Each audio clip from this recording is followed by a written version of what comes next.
Biohacking healing. Be the best version of you. Performance, technology, transformation. Okay, David Holden, biohacking coach here, with one of my favorite guests, Brett Elliott, medical herbalist extraordinaire from New Zealand, who's producing some excellent products available worldwide on his website. Go check it out, BrettElliott.com. Brett with 2 T's, Elliott with 2 L's and 2 T's.com. Brett, we're here today to talk about longevity herbs, one of my favorite subjects, a subject that every biohacker is interested in. We all want to extend telomere length. We want to tighten our DNA strands, activate them properly, protect them from oxidants.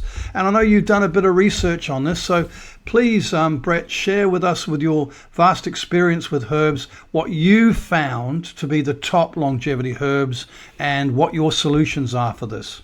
Sure. Yeah, well, the great thing with herbs, obviously, is that they strengthen the body. And there's a lot of herbs called tonic herbs. Tonic herbs are known to strengthen the functions of the body. And so those are my favourite herbs to use because you can use them long term. They'll gradually, over time, make you stronger and stronger and stronger. And I guess the idea is to live as long and as healthy as you can. And often, traditionally, herbs are used in combination. So these tonic herbs, there's a category of them called adaptogens. And adapt being the key part of that word, it helps the body adapt to stress. And of course, we all know how powerful stress is. If you've seen somebody go through a highly stressful period in their life, often that's when they'll get sick. Yes, yeah. We know from the research that stress and cortisol increases switches off the P53 oncogenes so that cancer cells can grow faster, and accelerates cardiovascular disease as well, and brain dysfunction. It has huge impacts on the body. One of the most powerful molecules the body produces is cortisol. Yeah, it is. It tends to switch off a lot of the body's immune function, doesn't it, cortisol? It's a major epigenetic blocker, which Bruce Lipton talks about a lot. And of course, your immune function, your immune system is there to protect the body from damage, from toxins. And isn't it interesting? Some of the research I've read, prayer and meditation drops cortisol levels dramatically, and blood pressure. Meditation, of course, has been used. A lot of research was done by the Ayurvedics on TM, and that's a wonderful modifier for improving longevity, gene aspect in the body through epigenetic action and lifestyle modification. Yeah, absolutely. So a lot of these herbs are used along with meditation as a way of improving the brain function, the cognitive ability, the memory, all of those things. So two key herbs there, bacopa and ginkgo, two of my favorites for cognition, intelligence, memory improvement.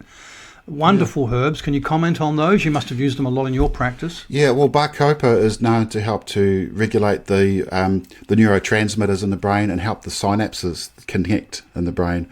And I've used that with children that have had epilepsy diagnosed. Oh, really? Yeah. And that's because interesting use. The seizures actually stop.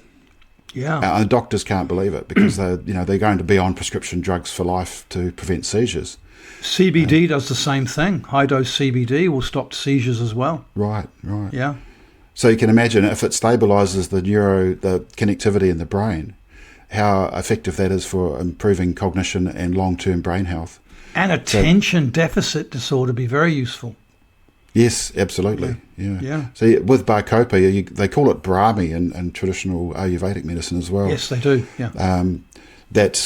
You'll live a very, very long time if you use brahmi. It's one of the king herbs, actually, is brahmi, and is used by Brahmins, which is a top caste in India.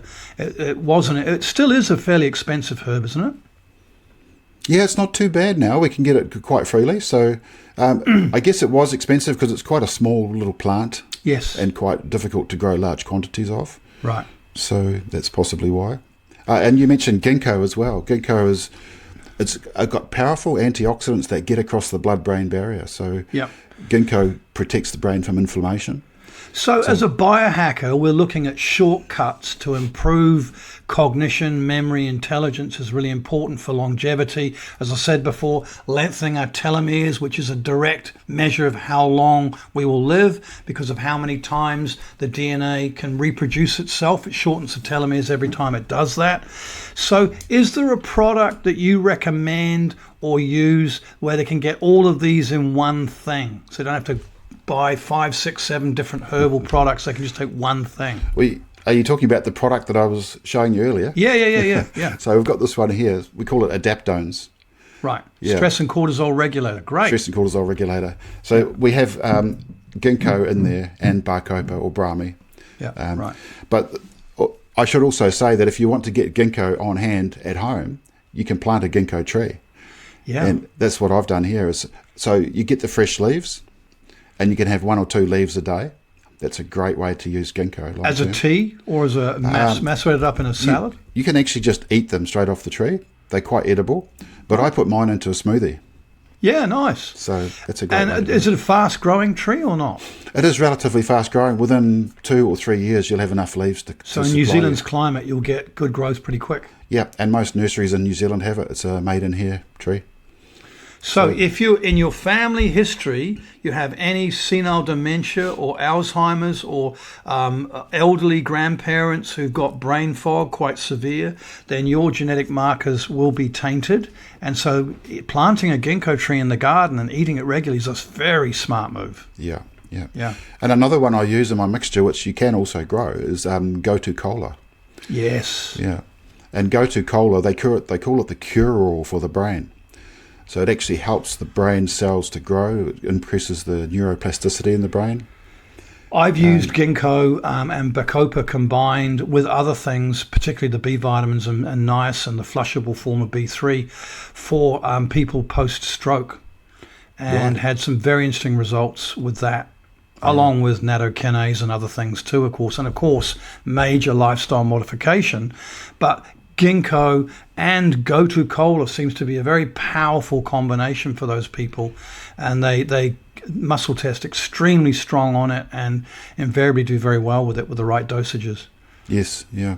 So your gotu kola is a must-have if you're really wanting to get into the brain health. So what about other traditional herbs that are used for longevity? What would be your top picks? Rhodiola is another one. Right. Yeah, it's a classic adaptogen. It's the full-blown adaptogen. There's not many herbs that actually fall into that category.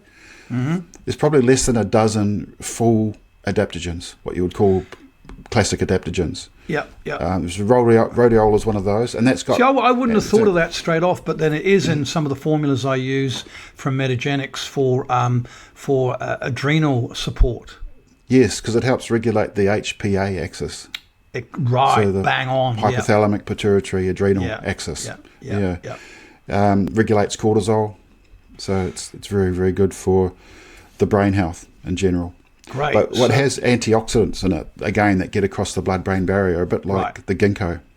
So you get that improved microcirculation in the brain. Yes. Yeah. And help stimulate the lymphatic system in the brain, Exactly. Great. That's a really useful herb. And there is a couple more I should mention. Ginseng. Now, which one? We've got American ginseng, Korean ginseng, Siberian ginseng. They've all got qualities. They all do. The Siberian ginseng's more beneficial for your immune function than anything else. Yeah. But the Korean ginseng, particularly good for that longevity. It's a full adaptogen. Has it got more ginkgo sides in it per gram of active herb? I think it does. Yeah. It's more potent. So it would be Korean, then Siberian, then American. Yes. For potency for the ginkgo sides, Yeah, that would be right. Yeah. Great. Yeah. And schisandra. Schisandra, It's another adaptogen. It's also known as a liver tonic, but helps with that stress response as well. I often use it as an adrenal tonic for adrenal stress. Yeah. Great. But it's important to get the axis between the adrenals and the brain is so important, and that cortisol response. Now, that you one other mentioned. herb you haven't mentioned so far, which is one of my favorites from my early training in the United States, was Fo Ti Tang. It's very highly regarded in China as a longevity herb, and there's a documented case of a gentleman who one of the earliest people to be registered his birth in with the Chinese government records. He's proven to die at 256. He died last century.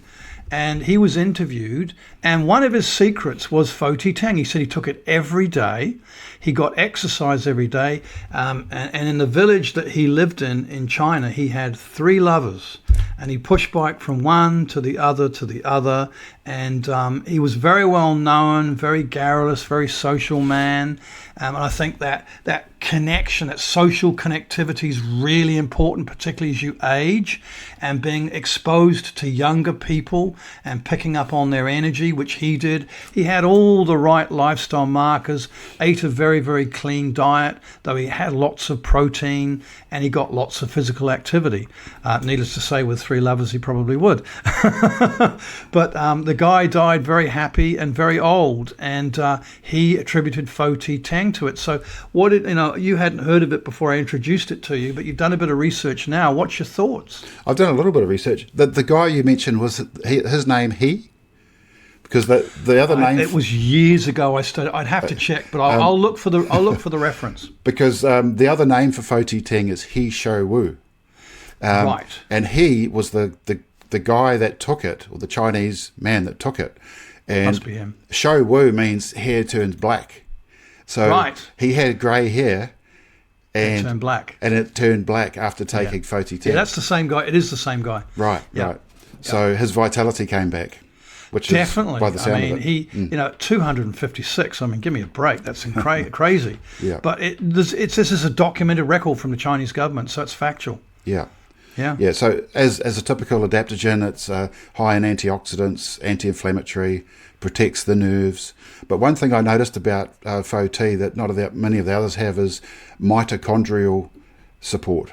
Right. So That's a biggie. mitochondria. That's a biggie. It is. Yeah. It is. Yeah. So that would explain the vitality.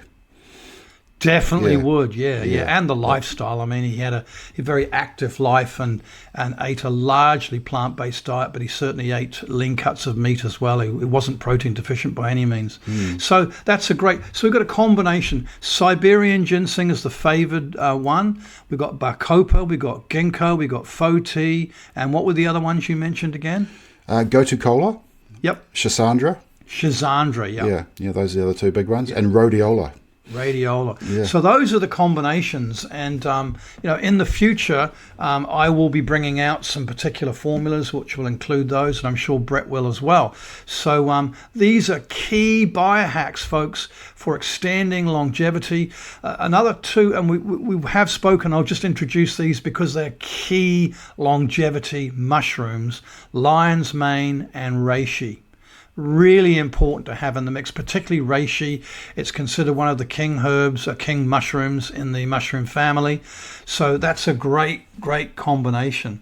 Anything else you'd like to add to that, Brett? Yes, well, I have included lion's mane in my formula, and I was really fascinated when I've studied lion's mane, because one of the things they talk about as a key thing in herbal medicine really is the doctrine of signatures. Yes. Which is that the plant looks like what it does. Yeah. And if you look at lion's mane, they call it lion's mane because it has these kind of fronds that grow a bit like a lion's mane. Yeah. But they also look like nerve fibers. Right. And they're similar colour to the brain. Yeah. So they look like brain cells. Yeah, there you go. And what lion's mane is known to do is increase the growth of, it's got nerve growth factor in it. So it helps the nerve cells to grow, which is almost unheard of. There's nothing in modern medicine that can really do that. No, but they used to say that nerve cells can't regenerate and they die off and you're given a certain number and that's it. We now know that's completely untrue. They can regenerate, particularly if you have the right epigenetics. Yes, yes. Yeah. And of course, a lot of these herbs are known for neuroplasticity as well. So if you get the combination together, what amazing things can happen with the brain. Right. So putting my neurohacking, biohacking hat on, neurohacking is a really important area, particularly for the over 50s, particularly if you have a family history of senile dementia, Alzheimer's, or brain malfunction, then you want to be starting to use these herbs as on a regular basis in your stack. So make sure that you got that area covered, because at the end of the day, if you don't have brain function, what's the point in living?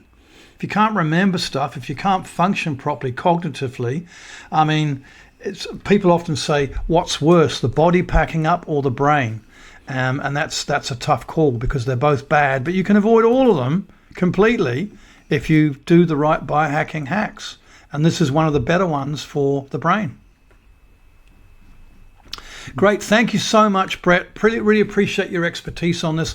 We'll come when we do the neurohacking section in Biohacking Healing 202. I want to get you back to talk specifically about pathways for neurohacking for herbal medicines.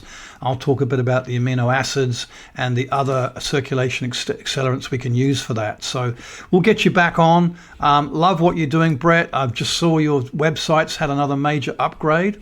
So good for you. You're really going for it. I think all of you out there, please look at Brett's website. It's one of the best websites I've seen in New Zealand. In fact, worldwide, actually. It's right up there. You've got lots of free, useful information for people, which I've obviously got on my site too. Check it out, brettelliott.com. Go check it out. Thanks, David. It's been a pleasure talking to you. Thank you. Yeah.